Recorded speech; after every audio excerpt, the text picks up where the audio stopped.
말하고 고민 나누겠습니다. 예수님 이름으로 축복합니다. 예수님 이름으로 사랑합니다. 토닥토닥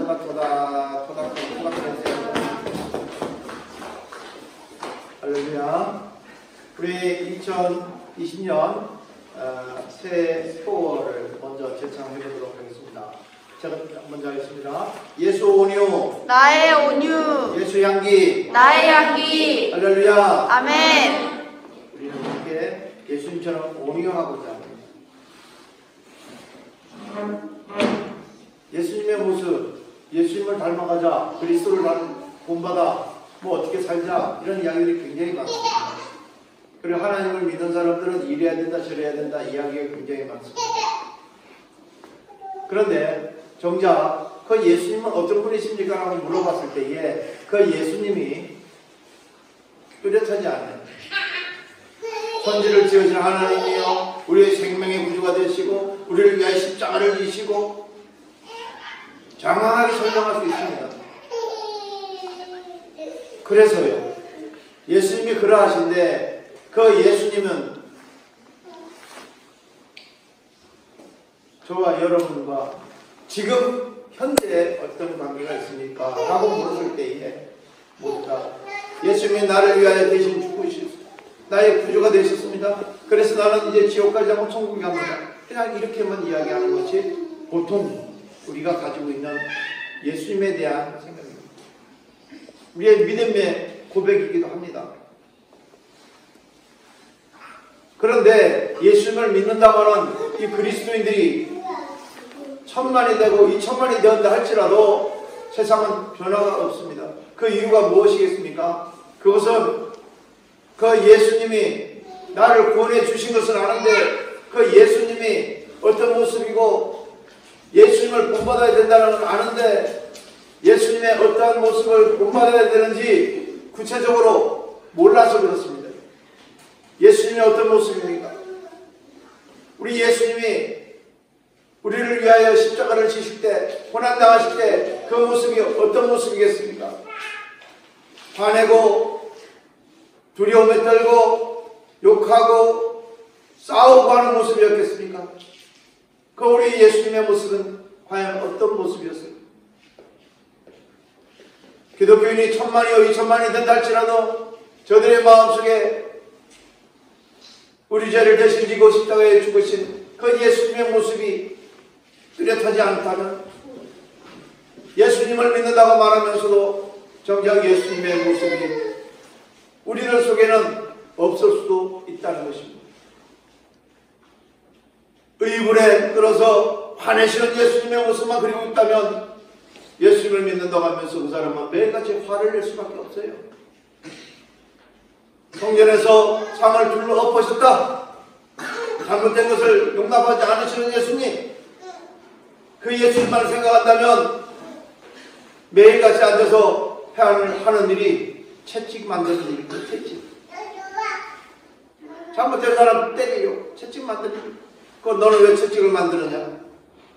예수님께서 성전에서 비둘기 팔고 하는 사람들, 돈 바꾸는 사람들 그 상을 엎으실 때 채찍으로 후려쳤지 않느냐. 그래서 나는 지금 채찍을 만들고 있다. 예수님을 믿어도 그 예수님이 어떤 분이신지를 단편적으로만 생각하는 그런 모습 속으로 들어가면은 그들의 삶은 진정한 예수님의 모습을 본받지 못하게 될 것입니다.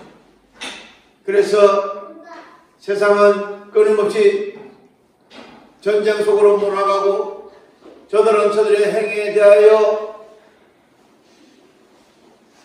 잘못한 것이 없다고 그렇게 변명하며 역사의 한 줄을 써나갈 거란 말입니다. 우리는 예수님이 어떠한 분이신지를 우리는 분명히 알아야만 하는데 가장 좋은 방법은 예수님께서 직접 하신 말씀을 믿는 방법입니다. 할렐루야. 아멘. 행위를 가지고 분석하기에는 너무 어려움이 있습니다. 어떤 시각으로 보느냐에 따라서 그 행위가 정당화될 수도 있고 때로는 불법화될 수도 있기 때문에 그렇습니다. 그런데 예수님이 친히 하신 말씀을 붙잡으면 이것은 정당하든지 불법이든지 말할 필요가 없습니다.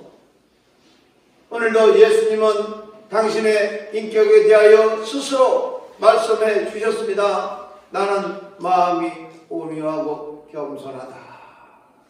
할렐루야. 이렇게 예수님은 당신의 모습은 온유라고 우리에게 분명히 말씀하십니다. 우리가 아는 대로 온유라고 하는 말은 따뜻하고 부드러운 성품을 가리켜 온유라고 말합니다. 이것을 영어로 들여다보니까 젠틀이라고 해요. 신사적인 거라고 해요. 따뜻하고 부드러운, 다시 말해서 배려를 많이 해주는 그러한 성품, 이것이 바로 신사적이라는 거예요. 우리 예수님은 아주 신사적이신 분이십니다. 여러분, 예수님이 이처럼 온유하셨다는 사실을 잊지 말고 예수님처럼 따뜻하고 부드러운 그 마음으로, 그 모습으로, 또한 신사적인 모습으로 하루하루를 살아가시기를 주님의 이름으로 부탁을 드립니다. 사람이 자고 일어나서 제일 먼저 신사적으로 해야 될 것이 무엇이 있겠습니까? 제일 먼저 신변정리라는 게 있어요.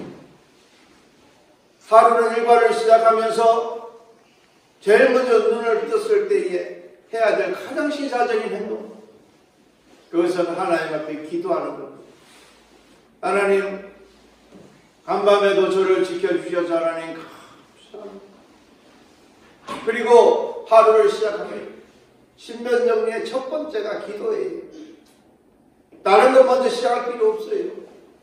먼저 기도하고 시작하십시오. 그리고 이부자리를 침상을 정리를 하고 와서 씻고 아침 식사를 하고 하루를 시작하십시오. 하루 종일 생활하는 가운데서도 예수님의 온유를 늘 기억하십시오. 예수님의 그 따뜻하고 부드러운 그 성품이 나에게 있는가? 나도 예수님처럼 행동해야지. 나도 예수님처럼 말해야지. 나도 예수님처럼 그렇게 따뜻하고 부드러운 표정을 짓고 살아야지 라고 의식하면서 생활하십시오. 그러는 동안에 우리에게 주어지는 모습이 있을 것입니다. 그것은 바로 예수님의 모습이 내 안에 그려지게 되고 옆에 있는 사람들로 하여금 예수님 닮았다는 이야기를 듣게 될 줄로 믿습니다.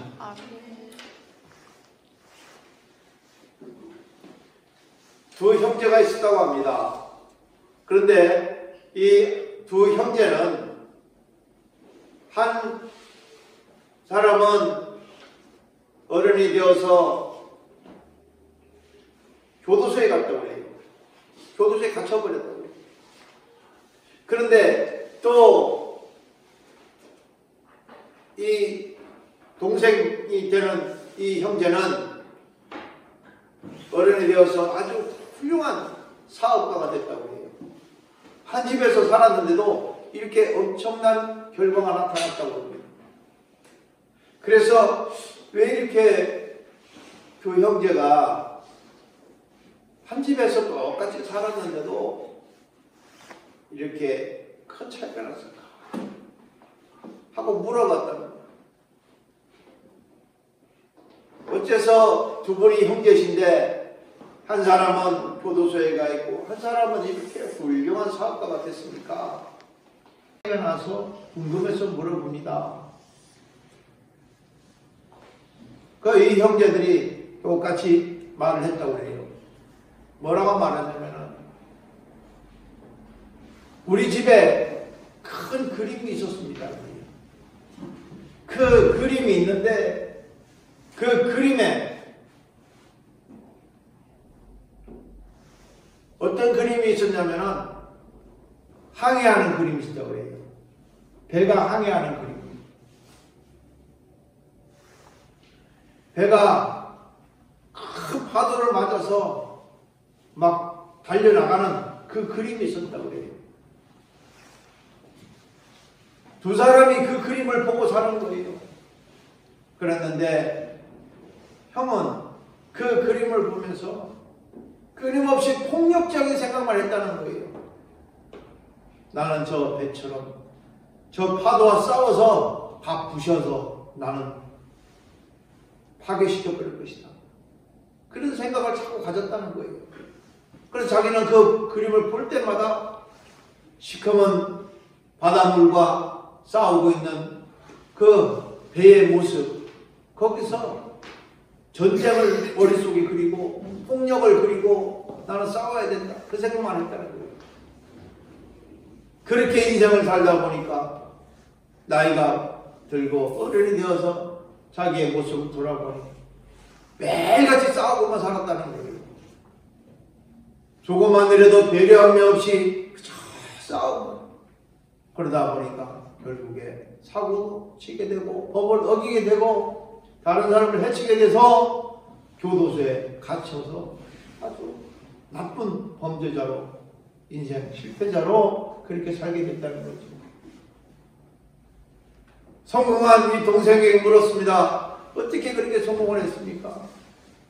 저도 우리 형과 같이 똑같은 그 그림을 보고 살았어요. 저희 집에 있는 그 그림을 보면은 그 무시무시한 파도를 헤치고 나가는 배 한 척입니다. 저는 그 배를 보면서 어떠한 역경이 오더라도 중심을 잃지 말아야겠다는 생각을 했습니다. 그래서 좌로우로도 치우치지 않고 앞만 보고 달려나가기만 하면은 절대로 좌초되지 않고 무너지지 않을 거라는 생각을 했습니다. 그래서 내 꿈은 바로 역경을 이겨나가는 그것이 바로 내 꿈이다라고 생각을 했습니다. 그래서 인생을 살아가며 어려움을 겪을 때마다 생각했습니다. 나는 저 배처럼 어떤 역경이 와도 이것을 인내하고 견뎌나가겠다. 그렇게 인생을 살았더니 오늘날 그렇게 사업에 성공할 수 있었습니다. 라고 했다는 겁니다. 한 집에서 자랐습니다. 똑같은 그림을 보고 컸습니다. 똑같은 환경에서 자랐습니다. 그런데도 불구하고 한 사람은 성공했고 한 사람은 실패했습니다. 그 이유가 무엇입니까? 그것을 어떻게 받아들이느냐 하는 문제에 있습니다. 예수님의 온유하심에 대하여 여러분 바로 받아들이게 되기를 주님의 이름으로 축복합니다. 똑같은 예수님의 온유에 대한 설교를 듣습니다. 한 사람의 마음속에는 예수님처럼 온유하고 부드러운 그 모습으로 신사적인 모습으로 살아야지 라고 생각하며 그대로 받아들이고 실천해 나가기 시작합니다. 그런데 또 한 무리의 사람들은 그것은 예수님에 대한 이야기고 나는 상관이 없다라고 생각하는 사람들이 있을 수 있다는 거예요. 똑같은 설교를 들었으나 인생은 달라질 수 있다는 겁니다. 세상에 하루하루 살아가는 동안에 우리가 매일같이 하는 일들 가운데 식사라고 하는 것이 있습니다. 식사가 뭐예요? 밥 먹는 거예요. 밥 먹는 거. 자, 식사 그러면 뭐라고 그래요? 밥 먹는 거라고 그래요. 식사 그랬을 때 반찬 먹는 거라고 말하는 사람 있나요? 식사 뭐예요? 밥 먹는 거. 여러분들은 학생 신분이기 때문에 학생에 맞추어서 제가 잠시 식사에 대한 예화를 들어드리도록 하겠습니다. 식사는 밥을 많이 먹고 거기에 적당한 반찬을 곁들여서 먹음으로 건강을 유지하는 중요한 하루 일과 중에 한 부분입니다. 그 식사를 잘해야 됩니다. 우리의 육신의 건강은 식사에서부터 시작이 돼요. 그렇다면 여러분의 지식에 대한 건강은 어디에서부터 시작일까요? 여러분들이 뇌가 있습니다. 여러분들이 뇌의 건강과 뇌 속에 저장되어지는 이 모든 데이터는 무엇부터 시작일까요? 무엇이 밥이고 무엇이 반찬인지를 구별하게 되기를 주님의 이름으로 부탁을 드립니다. 아멘.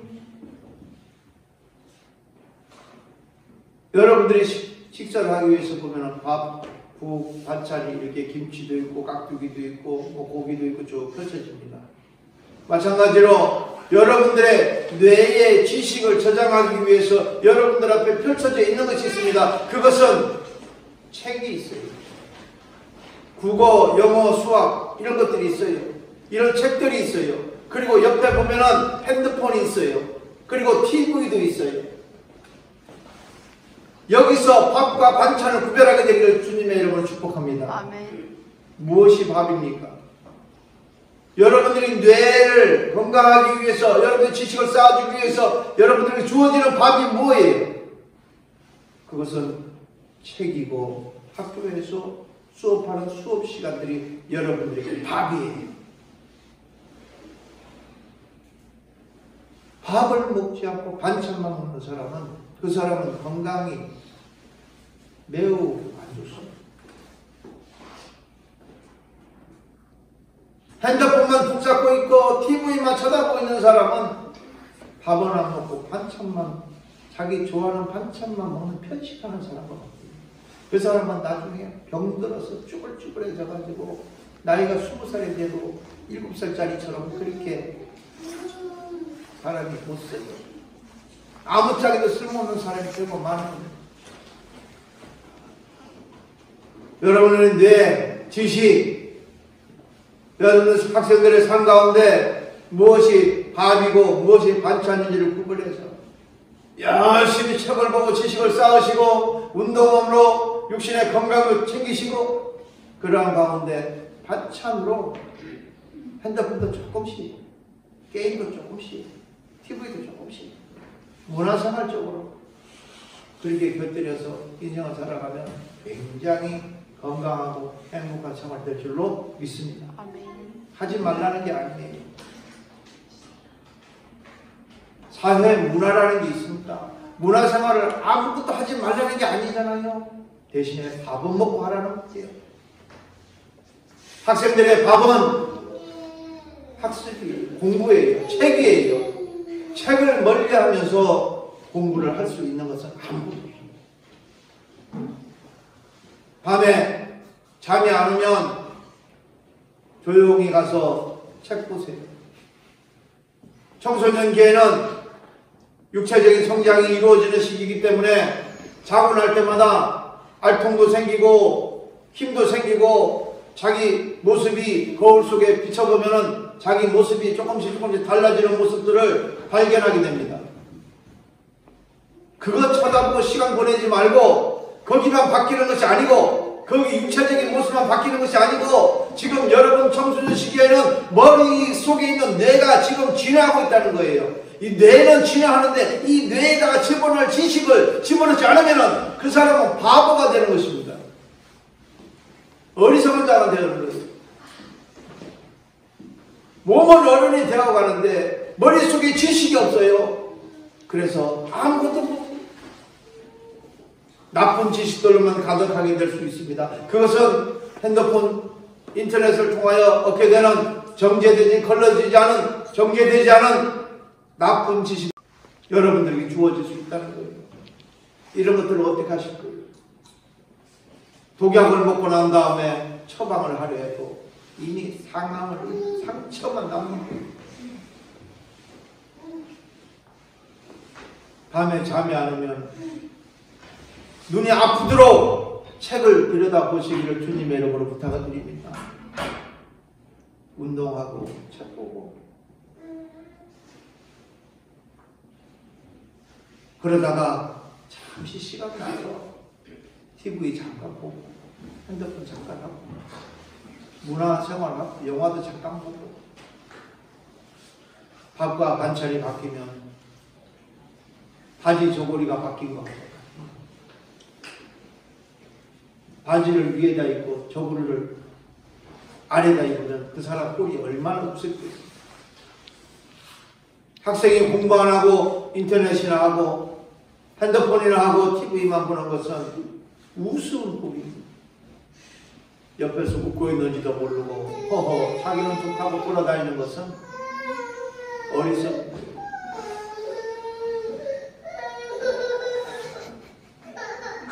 오늘 예수님의 온유를 본받자 했습니다. 예수님의 온유를 본받는 방법은 학생들로서는 먼저 열심히 공부하는 것부터가 온유한 모습을 본받는 길임을 깨닫게 되기를 주님의 이름으로 축복합니다. 학생이 가장 신사적인 모습이 어디에서 나오겠습니까? 학생들의 가장 멋진 모습은 어디에 있겠습니까? 학생들이 책을 들고 공부할 때 그 모습을 보면 멋져 보입니다. 그런데 만약에 현장에서 건설 현장에서 일하는 아저씨가 삽을 팽개쳐 놓고 책을 보고 있다면 그건 멋져 보이지 않습니까? 저 사람 왜 일 안 하고 저거 책만 들고 저러지? 야단 맞을 일이에요. 학생들은 책 들고 있는 모습이 가장 멋져 보입니다. 핸드폰 들고 있는 모습 안 멋집니다. 안 예쁩니다. 책 들고 있으십시오. 볼 때마다 여러분들 책 들고 있는 모습이 보여지게 되기를 주님의 이름으로 축복합니다. 예쁩니다. 멋집니다. 그러면 용돈 더 주고 싶을 거예요. 예뻐서 멋있어서. 누가 그 모습 보고 안 주고 싶겠어요? 그런데 핸드폰 들고 있고 화장하고 있고 그런 모습 보면은 TV 보고 들어누워 있고 그런 모습 보면은 주고 싶은 생각 없어집니다. 예수님의 온유 기억하십시오. 젠틀한 모습, 신사적인 모습, 학생들로서 가장 신사적인 모습은 공부하는 모습입니다. 2020년 올 한 해 우리가 한 해를 마무리할 때쯤에 우리 자신들을 돌아보는 시간이 주어질 거예요. 그렇게 되었을 때 나는 얼마나 멋진 모습으로 살았을까? 여러분들 사진 선회편지 몇 컷 찍어 놓을 때 그 사진 속에 학생으로서 멋진 모습들, 공부하는 모습, 운동하는 모습, 그런 모습들이 추억으로 많이 남게 되는 2020년 올 한 해 되어지기를 주님의 이름으로 축복합니다. 아멘. 기도하겠습니다.